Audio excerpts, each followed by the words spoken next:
Delayed action नहीं होना चाहिए। हो रहा है वहां वे उचित कार्यवाही कर रहे हैं। आवश्यक खाद्य सामग्री जैसे गेहूं, चावल, दालें एवं दूध की आपूर्ति की स्थिति संतोषजनक है और इनकी उपलब्धता को निरंतर मॉनिटर किया जा रहा है। जैसा कि आप सबको पता है, माननीय प्रधानमंत्री जी ने 14 अप्रैल 2020 को राष्ट्र को संबोधित करते हुए 3 मई 2020 तक लॉकडाउन बढ़ाने की घोषणा की थी, जिसके अनुपालन में कल गृह मंत्रालय द्वारा विस्तृत दिशा निर्देश जारी किए गए हैं। गृह मंत्रालय ने सभी राज्यों एवं केंद्र शासित प्रदेशों को पत्र लिखकर इन दिशा निर्देशों को ग्राउंड लेवल पर क्रियान्वित करवाने तथा आम जनता के लाभ के लिए इनके व्यापक प्रचार पर जोर दिया है। लॉकडाउन के अंतर्गत 3 मई 2020 तक संपूर्ण देश में हवाई, रेल और सड़क मार्ग से यात्रियों का आवागमन बंद रहेगा। टैक्सी, ऑटो रिक्शा और साइकिल रिक्शा सहित कैब एग्रीगेटर्स की सेवाएं प्रतिबंधित रहेंगी। सभी शैक्षिक एवं संबंधित संस्थान बंद रहेंगे। सभी cinema halls, malls, shopping complex, gymnasium, sports complex तथा इसी प्रकार के स्थान बंद रहेंगे।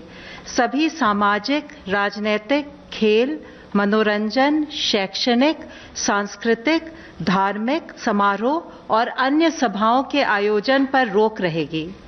सभी धार्मिक स्थल, पूजा स्थल, धार्मिक समागम जनता के लिए बंद रहेंगे।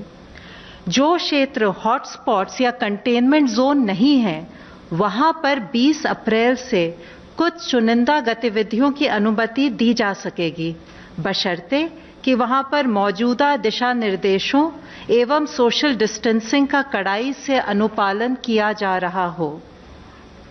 इन चुनिंदा गतिविधियों को अनुमति देने का उद्देश्य यह सुनिश्चित करना है कि कृषि और संबंधित गतिविधियां पूर्ण रूप से कार्यात्मक रहें, ग्रामीण अर्थव्यवस्था अधिकतम दक्षता से कार्य करे इत्यादि। गृह मंत्रालय द्वारा विस्तृत दिशा निर्देश हमारी वेबसाइट पर उपलब्ध हैं।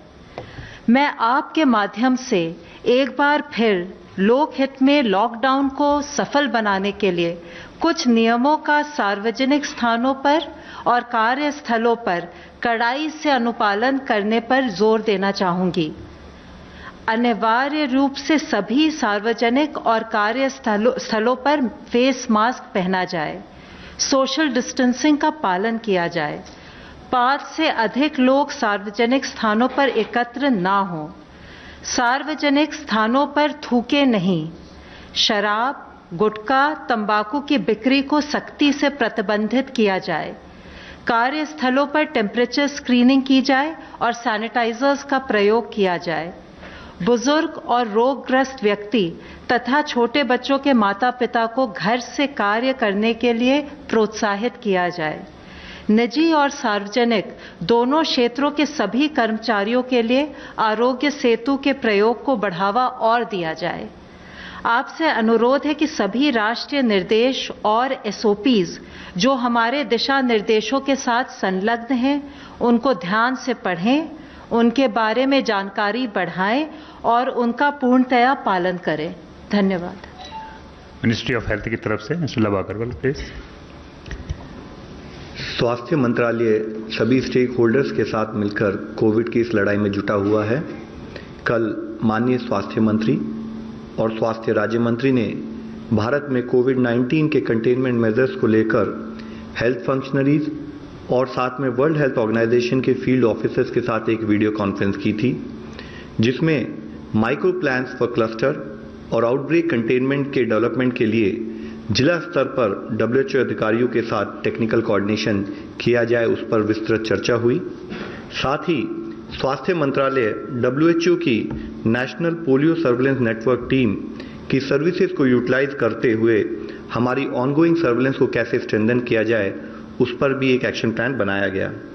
माननीय स्वास्थ्य मंत्री ने कन्फेडरेशन ऑफ इंडियन इंडस्ट्री द्वारा ऑर्गेनाइज्ड इंटरेक्शन में इंडियन इंडस्ट्री लीडर्स के साथ भी बातचीत की, जहां उन्होंने पीएम केयर्स फंड में योगदान देने के लिए इंडियन इंडस्ट्री को धन्यवाद दिया। साथ ही माननीय मंत्री जी ने उन्हें एश्योरेंस दिया कि सरकार उनके सामने आने वाली कठिनाइयों से अवगत है और इकोनॉमी के रिवाइवल के लिए किए जा रहे मेजर्स के द्वारा उनके कंसर्न्स को एड्रेस भी किया। इसके अलावा उन्हें कोविड के समय में हेल्थ केयर में मेक इन इंडिया के अवसरों का बेस्ट यूज करने के लिए एनकरेज किया, ताकि देश critical health care equipment provision में ज़्यादा रेजिलिएंट और आत्मनिर्भर हो सके।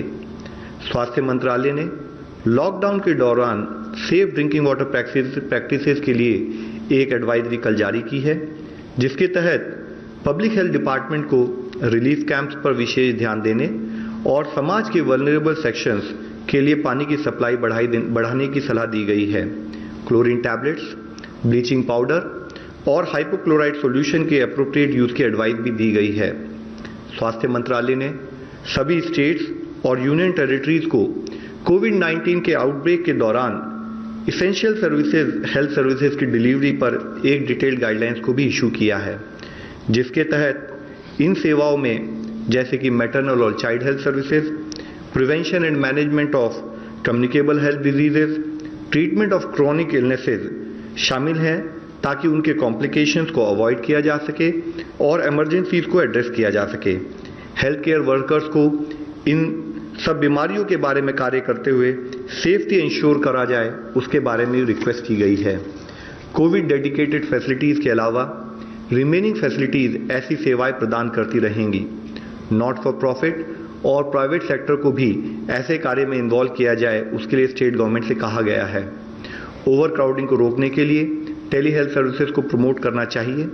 साथ ही लॉकडाउन या रेस्ट्रिक्शंस के पीरियड के दौरान इम्यूनाइजेशन और एंटीनेटल केयर जैसी सेवाओं को रीऑर्गेनाइज किया जाना चाहिए और इस तरह की सेवाओं को कोई एक दिन फिक्स करके प्रोवाइड किया जाए। ये सर्विसेज देते समय भी फिजिकल डिस्टेंसिंग और रिक्वायर्ड इन्फेक्शन प्रिवेंशन प्रोटोकॉल को फॉलो करना चाहिए।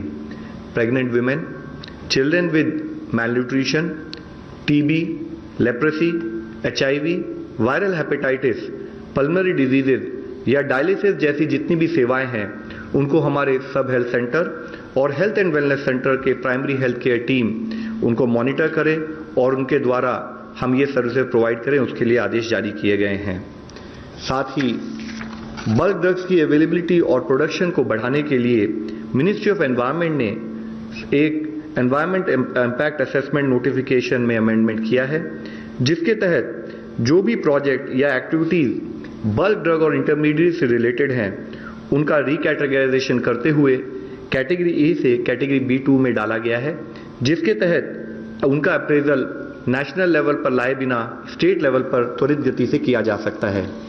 इसके द्वारा भारत सरकार जो चाहती है कि इम्पॉर्टेंट मेडिसिन और ड्रग्स की अवेलेबिलिटी बढ़े, और यह अमेंडमेंट 30 सितंबर से जिन्होंने भी कोई भी प्रपोजल दिया है उस पर लागू होगा।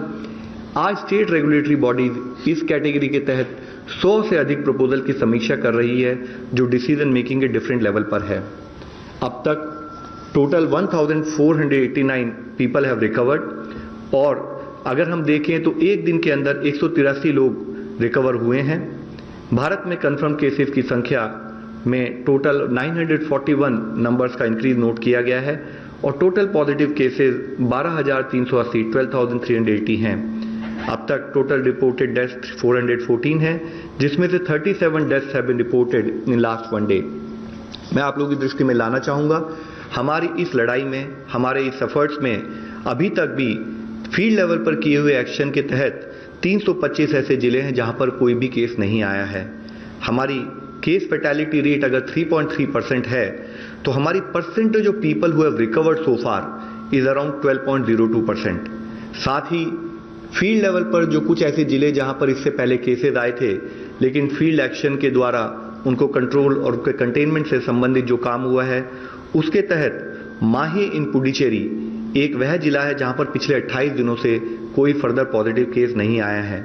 इसके साथ ही 27 ऐसे जिले हैं उन 17 राज्यों में जहां पर पिछले 14 दिनों से कोई पॉजिटिव केस नहीं आया है, जिसमें है कि पटना बिहार से, नादिया वेस्ट बंगाल से, प्रतापगढ़ राजस्थान से, गिर सोमनाथ पोरबंदर गुजरात से, भद्राद्री कोथागुड़म तेलंगाना से, साउथ गोवा गोवा से, उत्तराखंड से Pauri Garhwal, Pilibhit in UP, Rajouri in Jammu Kashmir, West Imphal in Manipur, Bilaspur, Durg, Rajnandgaon Raipur में, छत्तीसगढ़ में, पुडुचेरी में जैसे मैं बता चुका हूँ माहे, ऐजवाल वेस्ट जो है मिजोरम में, देवनगिरी, कोडगु, तुमकुर, उडुपी और बेल्लारी कर्नाटका में, वायनाड कोट्टयम केरला में, SBS नगर पंजाब में, हरियाणा में पानीपत और मध्य प्रदेश में शिवपुरी।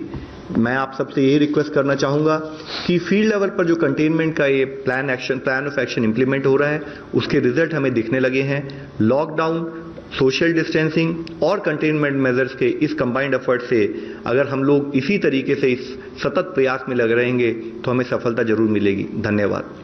ICMR representative please. आज तक हमने 2,90,401 लोगों की टेस्ट की है, उनमें से 30,043 यानी 30,000 12,380 कुल